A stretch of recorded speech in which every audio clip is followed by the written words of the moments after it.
how do you turn that profession into a service, a side hustle, a real business? What does that look like? So what's really nice from the profession of the three is by far the fastest angle. I agree, for sure, because you already have the thing that's valuable, because you already do exchange it for money, and so the only thing you actually have to add at that point is promotion and conversion. So you have to say, how do I let people know about this thing that I'm doing?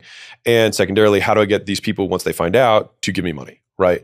And so from a letting people know about it, I gave one of 8 ways of letting people know. So there's warm outreach, so that's letting people know one-on-one about your stuff. There's cold outreach, which is one-on-one to strangers. You've got paid ads, right, which you can run on any platform, or you've got posting content. Those are the only 4 things that one person can do. Now, that's a great breakdown.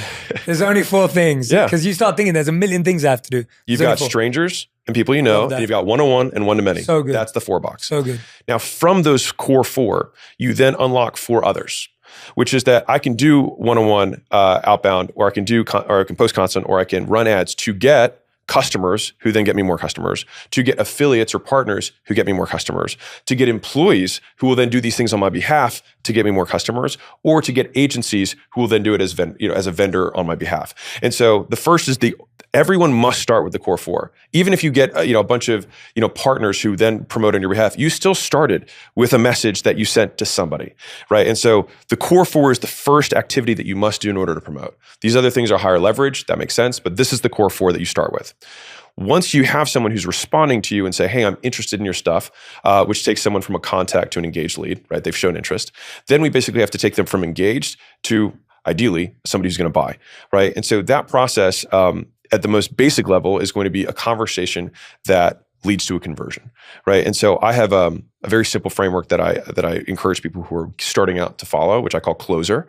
And so it's an acronym, so it's easy to remember. So C stands for clarify, which you begin the conversation by like, hey, why'd you respond to my thing, right? And the nice thing is that whenever you promote, you only are really going to have a conversation with someone who engages back, right? So you always have the reason why right at the front. So what made you comment on my post? What made you DM me after that? What made you respond to my ad? What made you even respond to my original message or call, right? So that you have that reason. So what made you do that? Clarify. Then you have L, which is you label them with a problem. So, okay, so what I'm hearing is this is a problem and this is what you're trying to solve. Does that sound about right? Okay, cool. Then we go to O, which is overview their past experiences. And so here we're simply asking them more or less the same 4 questions, which is, okay, what have you done so far? How did that work for you? What was good? What was bad? And then we try and tie that to our solution, the pieces that we can solve. It's like, oh, well, I think you might like this because we have this other element. I'll get to that later, but okay, this is great. What else have you done? What else have you done? And so that's kind of a pain cycle. And the reason the pain cycle is important is because in order to increase motivation in the short term, we have to basically expand the deprivation around the thing that they want. And so we have to increase its priority in the short term to get them to take action. And that's why that cycle is so important.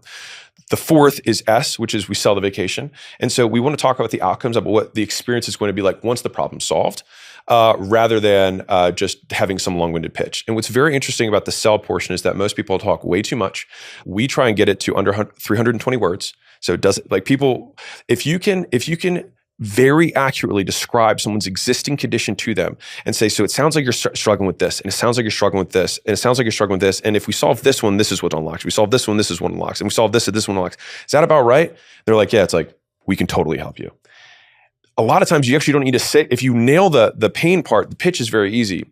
And so I am a big believer in having 3 points in whatever pitch you have. So you can always chunk it up. Like I have our attract, convert, deliver. You have, okay, how do we get people to find out? How do we convert them? And how do we give them the stuff, right? Having 3 elements of whatever it is. I mean, I used to do sales scripts for, different companies back in the day. So it was like, I had a mortgage lead company and they're like, okay, well, the leads are, timely. You want them to be qualified and you want them to be exclusive. Okay, great. If you're in fitness, it's like you need to work out, you need to eat right, and you need to have accountability. If you have all 3, then you can't fail, right? And so there's always 3, and then with each of those 3, I have kind of in the back pocket a little anecdote to give an example of that.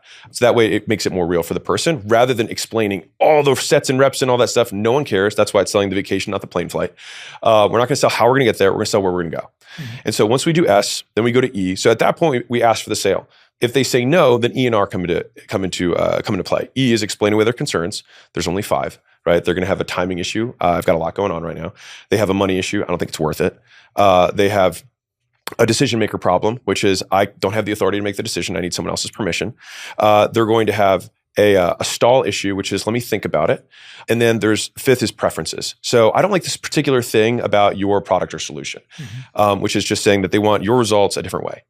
And so basically, once you understand how to overcome each of those 5 issues, which they are all actually just fallacies in decision making. So if it's a timing issue, it's not really a time thing, it's a priorities thing. If it's a money thing, it's not really a money thing, it's a value thing. If it's a decision maker thing, it's really that they need support, not permission. And then we rely on past agreements in order to say, hey, well, your husband knows that you're overweight, right? Do you think he wants you to stay overweight? No? Then why would he be against you doing something to change that, right? So just walking through those. And I go through all of them, but that's I love it. It's great. Yeah, this is a masterclass, man. And then from a stalling perspective, it's actually helping someone make a decision, because a lot of people don't know how to decide, because you will have this conversation far more than every person you talk to. People maybe only have 5, 10 sales conversations a year. If you are selling for a business, you'll have 4 or 5 a day. And so you should absolutely always be more equipped than they are to solve the problem. The one that I skipped was preferences, which is, I like, hey, I really want, my friend Charlotte, she lost 30 pounds doing your thing, but can I just keep eating the food that I'm currently eating? And so they want their results your way. And so the easiest way to explain around that is, if you change the variables, you change the outcome. Do you like the outcome? Yeah, well then don't change the variables. And this is the only thing that I can give you confidence in. And the question is you eating the food you want more important than you looking the way you want to look? And that's a real question.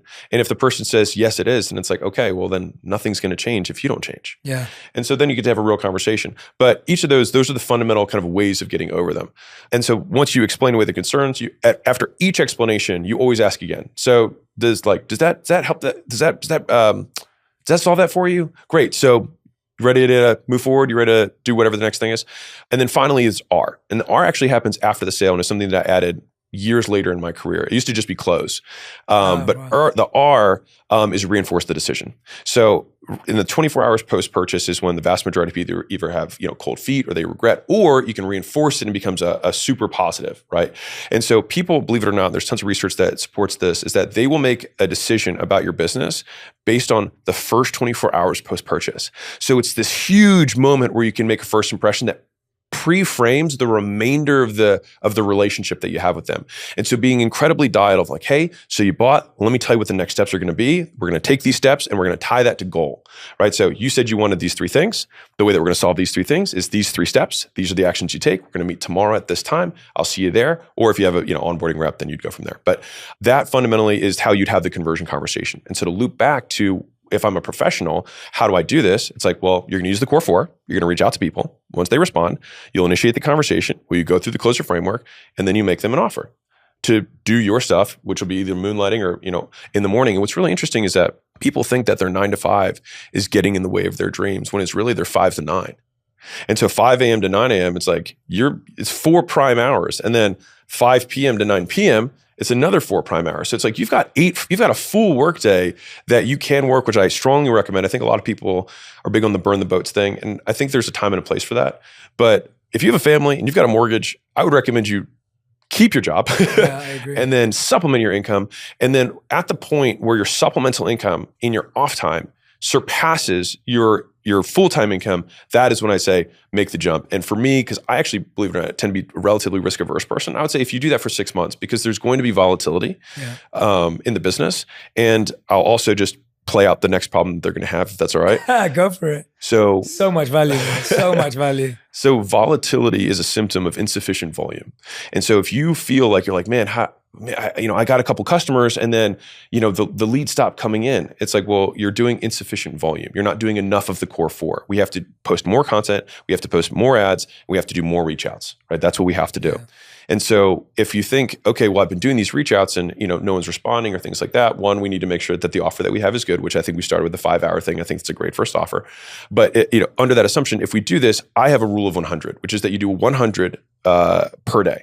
So that means you're doing either 100 minutes that you're putting into posting content, and you post, to be very clear, and you post. You spend $100 a day on ads, or you do 100 reach outs. And if you want to be crazy, you can do all 3. And so in those scenarios, the key is that you have to keep going. And so if you get, let's say you do the rule of 100 and you get 1 sale a week, okay, then if you want to, that would give you 4 sales a month roughly. If you're like, man, I want to go from 4 sales a month to to 16 sales a month.